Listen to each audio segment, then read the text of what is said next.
Assalamualaikum warahmatullahi wabarakatuh.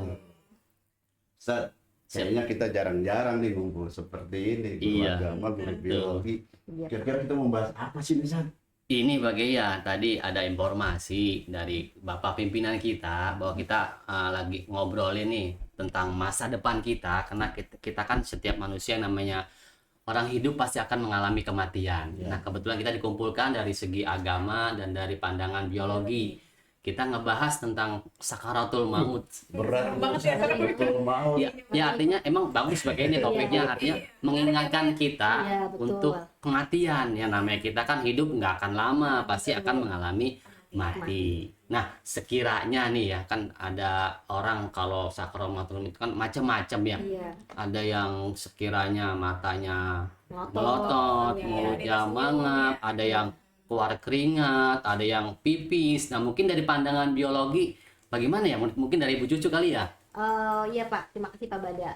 Kalau dari segi biologi itu mungkin secara fungsi dari organ-organ tersebut sudah tidak berfungsi lagi Pak. Dari mulai fungsi pernapasannya, fungsi pencernaannya, fungsi pengeluarannya, dan dari segi biologi itu namanya itu kayak ototnya itu pada mengendur. Ya, otot-ototnya mengendur jadi mengeluarkan urin ya secara otomatis, dan bisa kadang-kadang itu mengeluarkan tinja atau feses yang disebut sebagai Nah, feses. mungkin dari pandangan Ibu Nabila nih sebagai dari sisi agama tentang perihal kalau orang meninggal itu ada yang keluar keringat, ada yang pipis dan lain sebagainya. Bagaimana, Bu?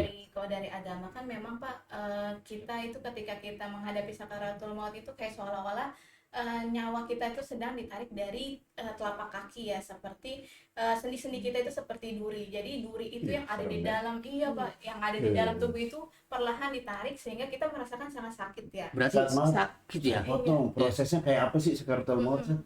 Nah, kalau yang Penasaran namanya proses ya pakai, karena saya juga belum tahu persis ya, karena kan saya belum ngalamin mati ya. Yang namanya mati itu kan hanya satu kali seumur hidup. Nah, cuma Tapi yang secara teori nah ilmuwan, iya yang saya pernah dengar dari tetangga kan, namanya di kampung juga kan saya sering melihat, bahkan sering menyaksikan sakaratul maut. Bahkan saya pernah memangku gitu kan orang lagi meninggal gitu. Jadi dari bawah kaki itu awalnya nih hangat semua, Iya. tiba-tiba di ujung kaki dingin, naik ke atas dingin gitu kan, sampai nanti dari tangannya dingin, sampai nanti di tenggorokan ini dia agak dingin gitu. Nah, sekiranya tadi kan dari Bu Nabila ini kan sakit yang sangat luar biasa. Iya. Dari biologi ada nggak akhirnya kalau kita mau meninggal nih biar kira-kira nggak sakit, ada obatnya nggak ya? Iya. Nah, ini mah ini kan pada obrolan ya, siapa tahu nanti di luar sana orang butuh ya pas meninggal, saya mau beli obatnya dulu biar nggak rasa sakit. biar sakaratul maut dari gitu ya. Saya yang jawab ya. Iya, silakan Pak. Tapi ini sebatas kemampuan saya. Iya, Iya. baik. Saya sebetulnya udah coba-coba cari gitu jawaban begitu ya. Iya. Ternyata sampai hari ini memang belum ada yang menjual obat sakaratul maut. Nggak ada itu ya, sampai hari ini belum.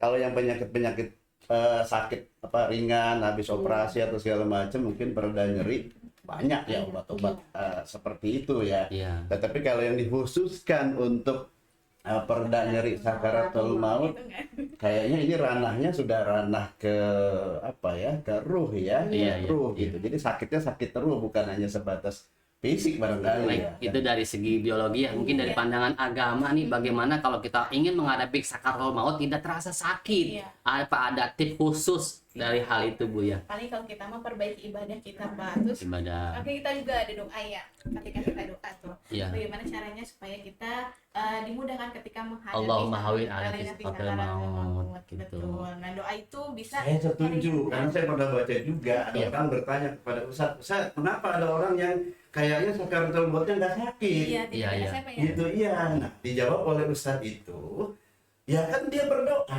Iya. Sakaratul maut sakitnya itu sebuah takdir gitu katanya. Iya.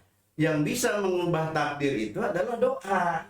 Nah, makanya dengan doa itu kembali kehendak Allah ya. Iya, iya, Allah iya. maha mampu berbuat Iya. sesuatu. Walaupun sakaratul maut itu sakit, tetapi kalau Allah menentukan dia sakaratul yang tidak sakit, ya tidak sakit. Karena mungkin ketika di dunianya rajin berdoa ya. ya Allahumma hawin alaina fi Bisa sakaratil sakaratil maut. Nah, mungkin dari pandangan Bu Cucu ya, kan kalau kita lihat orang yang meninggal tuh ada yang senyum, ada yang mulutnya mangap. Nah, dari pandangan biologi nih, bagaimana Bu ya? Biasanya sih kalau misalnya kadang kan pikirannya kan kalau orang yang udah meninggal itu sakaratul maut itu katanya linglung Pak tuh. Jadi mengalami kayak kebingungan gitu. Jadi fungsi otaknya itu sudah tidak berfungsi lagi. Jadinya kadang suka linglung. Jadi ngeliatnya orang bingung itu biasanya sistem sarafnya itu kan sudah tidak berfungsi. Jadi kayak istilahnya kalau colokan itu udah mati lah gitu saraf-sarafnya. Jadi ngeliat ke atas gitu Pak. Jadi serasa linglung, serasa bingung gitu. Nah, kalau ada yang orang meninggal kan kadang kan meninggal itu kan ada yang sakit berlama tahun Iya. bulan bahkan lama dah di pembaringan gitu kan. Ada yang sehat tiba-tiba meninggal. Nah, ada yang meninggal itu orang mengeluarkan kotoran terlebih dahulu ya. Nah, mungkin dari pandangan Ibu sebagai agama. Iya, kan kalau misalnya dari sisi agama ya memang ketika kita kembali itu kan kita dalam keadaan bersih. Nah, semua yang ada kotoran di dalam itu dikeluarkan dengan sendirinya gitu, Pak. Mungkin sakit itu pelebur dosa mungkin kali ya. Iya, betul. Mungkin dari Pak Kiai untuk menambahkan perihal dari biologi nih. ya mungkin itu tadi menahan rasa sakit Iya. sehingga akhirnya tanpa disadari keluarlah keringat kotoran. Ibaratnya seperti orang bermimpi begitu ya, kalau masih di dunia kan mimpi itu. Iya. Ketika kita mimpi dikejar-kejar harimau, mungkin jantung kita saja secara otomatis bersuara, gitu ya. Fisik kita mungkin akan berontak-berontak, atau mungkin suara kita juga tanpa disadari bersuara, kan Betul, begitu. betul. Padahal kita sedang dalam mimpi. Mimpi itu Atau kalau mungkin- pas mimpi pipis kita tidak bangun. mimpi kecil ya. Iya. Ya seperti itu kalau menurut saya. Jadi memang masih terkait ya, Iya. antara ruh jiwa gitu ya dengan fisik kita ini masih Iya. bersatu. Nah, mungkin ini segmen terakhir ya, Iya, pesan-kesan dari Bu Cucu dari pandangan biologi ini untuk menghadapi sakaratul maut. Bagaimana, Bu?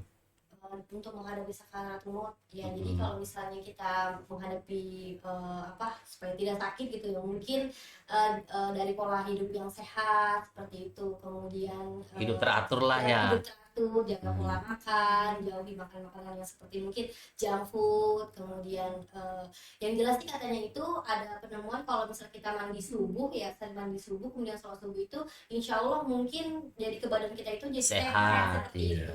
Jadi, Mungkin dari Pak Kiai, Iya. dari segi biologi.